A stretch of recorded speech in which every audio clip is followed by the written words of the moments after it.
Okay, I'm about to go over week 10 rapid fire real quick. So, this game, Thursday night, terrible game. Bo Nix looks average, and average, you're just going to get knocked out the wild card round looking average. You got the Chiefs next week. I'll be watching. This game right here, JT, MVP. He most likely going to win off player, but he need win MVP too. 3 touchdowns, over 200 something yards. And then Falcons, get rid of the pistol formation. I'm tired of seeing that. If I see the pistol formation next week against the Panthers, I might lose it. I might lose it if I see that pistol formation this week against the Panthers. Okay, now Jaguar. I know y'all banged up. I know y'all know how Travis Hunter no more after today. I know y'all just got your holy mind. I know Brian Thomas Jr. banged up. I know y'all banged up here and there, but come on, losing against Davis Mills, bro. Really losing against Davis Mills. Now the Texans stay alive now, and that last play, that just had me in tears, bro. That just made me laugh. Hey, shout out to Sheldon Rankin getting that touchdown, though. Giant. Dable, man. You gotta stop playing not to lose. You gotta play to win. Because you had an opportunity to go by 17 late third quarter going into the fourth quarter, but you try to take the 3 and go by 13. He didn't think the Bears would just come back from that with your paper soft defense. Shout out to that boy Bowen with his paper soft defense. And then I know Jackson Dart got hurt, but you can still maintain a 17-point lead. That's the reason why you go for it, so you can have a 3-score lead instead of just taking the 3 and now you're down by 2, up by 2 scores, and then the Bears easily come back from that, and now you lose, and that's your third or fourth blown lead this year, and guess what that gets you? Your prize. This is your prize. You get fired because you keep constantly playing not to lose instead of playing to win. If you would have played to win, you probably would still have a job today. Bills are on fraud watch. I don't care. This game just proved me y'all fraud. Y'all already fraud. I thought the Falcon game with a little bit of hiccup. Patriots, okay, they coach you off guard. They usually catch you off guard every now and then. But now this game just proves it to me. Y'all are frauds. Y'all not going to win the division. The AFC East, the Patriots winning that division now. It's theirs to lose. Yeah, you just can't just go in and then the excuses after the game are kind of crazy. I ain't going to lie about the Heat and stuff. Like, the Ravens did the same. Went in there Thursday, had to deal with the Heat and stuff too. Coming from Baltimore, and guess what? They took care of business. Why couldn't y'all? Y'all gotta go back to the drawing board, do something new, or else y'all might not get a favorable hand when the playoff time comes. Can they run the table? I think so, yes. I put all my money they win the AFC North after this. Like the way Lamar come back winning 3 straight, they're going to run the table. I say they probably may lose one more game this year, if not none of their games, and they win the AFC North and they get that home playoff game. After starting out 1-5, it's kind of crazy work, but that's just how they are. And then who knew that trading for a Loie Gilman, getting that 3 safety setback in that will help Zachary Orr turn his defense back to being a better half, close, basically top 10 defense from bottom half to top 10 just because he running that 3 safety set and it just works so well. So yeah, they're going to run the table and win that division. Mark my words. It was just basically Tank Bowl. This is just who really wanted to lose more. I know the Browns, they got 2 first-round picks this next draft, and they're probably going to both be top 10 at this rate, where the Jaguars looking. But still, how do you lose to a quarterback that completed less than 50% of his passes? And wow, like hold on. I gotta look this up. I gotta look for his stats. Hold on, Justin Fields stats. Hold up. Like these were his stats: 54 yards, 6 of 11. 1 touchdown, 1 interception. Don't let that 1 touchdown fool you. It wasn't no dot or anything. It was just a dump off to Breece Hall. And Breece Hall did all the work. Like, what? How do you lose to this? Like, I just don't understand. Like, your defense, like, how? I just don't get it. You really need Stefanski better tighten up, or he might be next on the chopping block.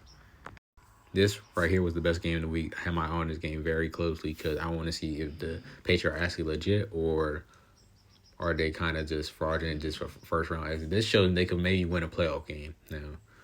With the way they play, really with Travion Henderson getting unlocked now, they're really going to win the division, like I said earlier, and they probably get that home playoff game depending on who they play.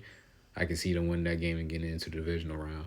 Just keep it up, keep up the good work, keep going. That's all I gotta say.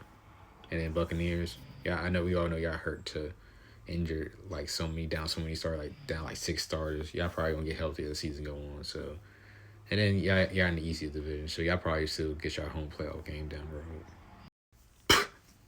sorry. You lost to Tyler Sloth.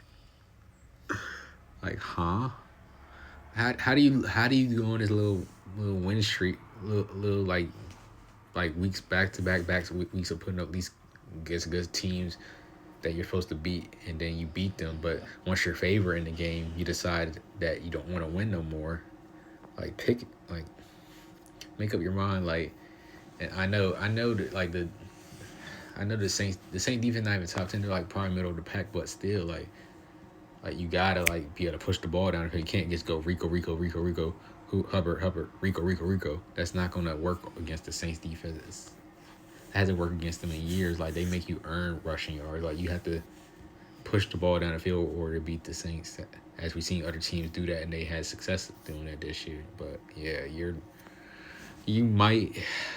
Do you make it? I don't think you make the playoffs. So unless you somehow be able to unlock this passing offense, I don't see y'all making the playoffs. And then Saints just keep fighting and do whatever y'all need to do. I don't know what y'all have going on over there.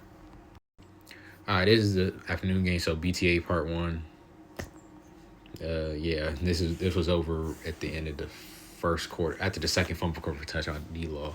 That's when the game was over. Like, you could walk in with Jacoby Brissett and be competitive. You're not being competitive with Jacoby Brissett, especially with all his turnovers. He looked like he opened up a bakery making apple turnovers, looking like that. But hey, he still got that win over Dallas. Hey, against their defense, that Jacoby looked like a good quality quarterback against, like, every good quality against Cowboys defense. But hey, you got that win though. Good job. And then Seattle, you got a big test next week. If you probably win, I see y'all win the division. If you don't, it's gonna be kind of hard for y'all to win the division. But I got high hopes for y'all. I got y'all winning the division the way y'all been playing these past few weeks. Just keep playing like this, and y'all definitely win that division. BTA Part 2, man. BTA Part 2. Yeah, they were still mad from January, and they showed you they were still mad. They came out and then they didn't care how many injuries you had, because y'all didn't care what type of injuries they had. They came out just and got done with y'all quick, because I don't know what. This game was over by halftime. Especially, and then if y'all didn't think that, the game was over by the Jahmyr Gibbs long touchdown run, his third touchdown of the day. That's when the game really was over. If they wanted to, they could have scored 70, but they took their foot off the pedal, of course. Like yeah, and then y'all just injured the heck, and I guess y'all just got regroup for next year, Washington. Oh well. BTA Part 3, man. BTA Part 3. The score kind of got skewed out with some late touchdown by the 49ers, but yeah, this game was over by, I guess, by the middle of the third quarter, because Matthew Stafford was just wheeling and dealing down the field. Puka's throwing getting Puka involved early, getting him scored, Adams involved early. Like, Stafford been playing on fire too. Like, he should be up in MVP consideration the way he's been playing.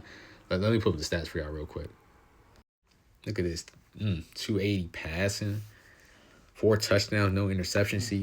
See, like, Matthew Stafford, one of the most dangerous quarterbacks in the league when he don't turn the ball over. Trust me, when he don't turn the ball over, it's hard to beat this Rams team.